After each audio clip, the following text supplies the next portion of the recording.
400 কোটি মুসলমান যদি ওদের সাথে বাণিজ্য বন্ধ করে দেয়, ওর বাপের ক্ষমতা আছে ওইখানে টিকে থাকার? বাণিজ্য অস্ত্র একটা বিশাল অস্ত্র, দেখেন না সারা ওয়ার্ল্ডে ওরা সেই অস্ত্র প্রয়োগ করে, কিছু হলেই বলে তোমাদের সাথে বাণিজ্য করবো না, পণ্য বয়কট করে দেয়। আমরা সেই পথ ধরতে পারি নাই, কারণ আমাদের সেই ইমান নাই। আল্লাহর কসম, আমাদের সেই ইমান নাই। আমাদের ঘৃণা ভরে এদের পণ্য ত্যাগ করা উচিত। অনেকে অনেক কথা বলেন, আমি স্ট্রেট ফরওয়ার্ড বলি, ওদের সাথে কথা বলার ভাষা বন্ধ হয়ে গেছে। বিগত 1918 থেকে 23 পর্যন্ত ওরা যা যা করেছে মুসলিমদের সাথে এবং মুসলিমদের বিরুদ্ধে, অসহায় মাজলুম বাচ্চাদের দিকে তাকানো যায় না, একটা বাচ্চা দিকে তাকালে চোখের পানি ধরে রাখা যায় না, মগজ থেকে খুলি বের হয়ে পড়ে যাচ্ছে, বাবা হাত নিয়ে দৌড়াচ্ছে, পা খুঁজে পায় না। এদের সাথে কথা বলার ভাষা বন্ধ হয়ে গেছে। এদের সাথে কোনো কথা বলার ভাষা থাকতে পারে না।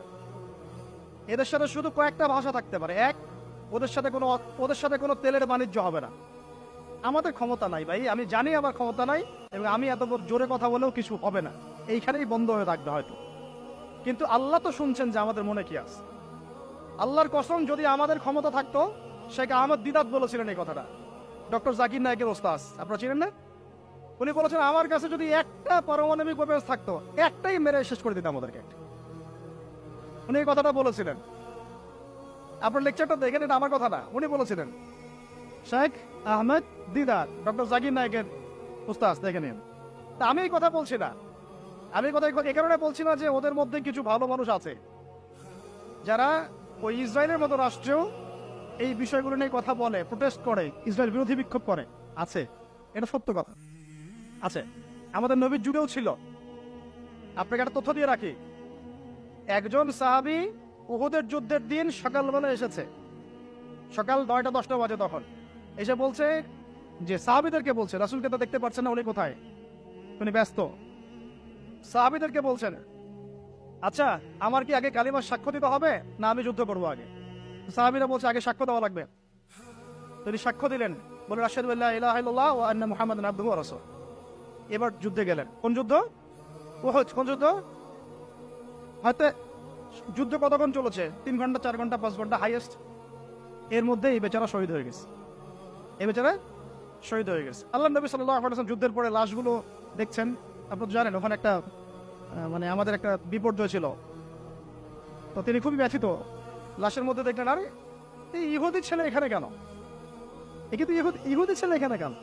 সাহাবীরা বলছেন, ইয়া রাসূলুল্লাহ, ইহুদি না, সকালবেলা এসে ইসলাম কবুল করেছে, যুদ্ধ করে ইসলাম শহীদ হয়ে গেছে। আল্লাহ নবী বললেন যে, বাক্যটা মনে রাখেন, আল্লাহ নবী বলছেন আমিলা কলিল, সে অল্প আমল করলো, বা উজিরা কাসীর, সে অনেক বড় নিয়ামত পেয়ে গেল, অনেক বড় আজব পেয়ে। এই ব্যক্তি কিন্তু মুসলিম হয়েছে কখন? তা আমি বললাম যে ওদের মধ্যে ভালো মানুষ কিন্তু আছে, যদিও অল্প আছে। এই জন্য আমি বলছি না যে একটা পারমাণবিক বোম ফেলে সবাইকে মেরে দিতাম, উনি ওনার ক্ষোভ থেকে কথাটা বলেছেন। কিন্তু আমরা বলছি যে ওদের সাথে কথা বলার সব ভাষা বন্ধ। আর ওদের সাথে কথা বলার ভাষা এখন এই কয়টা খোলা। ওদেরকে কোনো তেল দেওয়া যাবে না, কোনো অয়েলের বিজনেস বন্ধ, ওদের সাথে অয়েলের কোনো বিজনেস নাই, ওদের পণ্য ব্যবহার করবো না, বয়কট।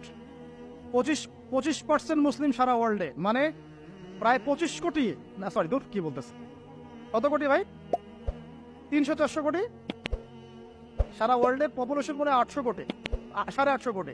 এর মধ্যে 25% হচ্ছে মুসলিম, তাহলে কত হচ্ছে? প্রায় 300, 350, 400 কোটি মুসলিম। 400 কোটি মুসলমান যদি ওদের সাথে বাণিজ্য বন্ধ করে দেয়, ওর বাপের ক্ষমতা আছে ওইখানে টিকে থাকার? বাণিজ্য অস্ত্র একটা বিশাল অস্ত্র, দেখেন না সারা ওয়ার্ল্ডে ওরা সেই অস্ত্র প্রয়োগ করে, কিছু হলেই বলে তোমাদের সাথে বাণিজ্য করবো না, পণ্য বয়কট করে দেয়। আমরা সেই পথ ধরতে পারি নাই, কারণ আমাদের সেই ইমান নাই। আল্লাহর কসম, আমাদের সেই ইমান নাই। আমাদের ঘৃণা ভরে এদের পণ্য ত্যাগ করা উচিত, মনের মধ্যে ঘৃণা লালন করে পণ্য ত্যাগ করা উচিত। এবং আপনি বলতে পারেন যে ভাই কয়টা ত্যাগ করবো, সবই তো ওদের। আমি বলবো যে একটা পারলে একটা করা উচিত, একটা পারলে একটাই করা উচিত। তেল বন্ধ করা উচিত, ওদের সাথে কোনো তেল দেওয়া হবে না, ওদের সাথে কোনো বাণিজ্য চলবে না।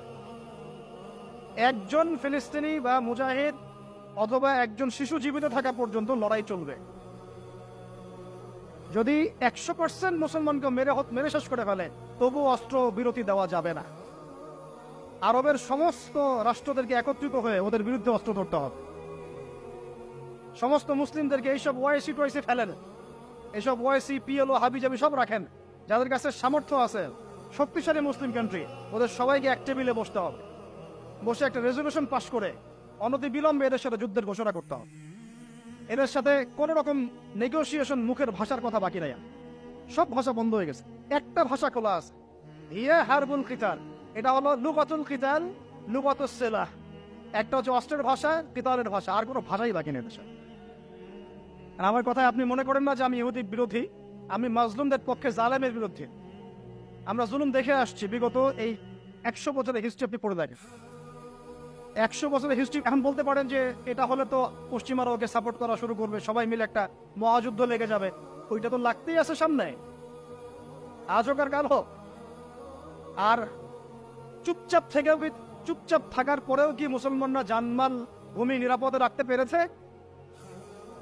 চুপচাপ শান্তিপূর্ণ থাকার পরেও কি তারা আমাদের জমি দখল করে নাই? মা বোনের ইজ্জত নেয় নাই?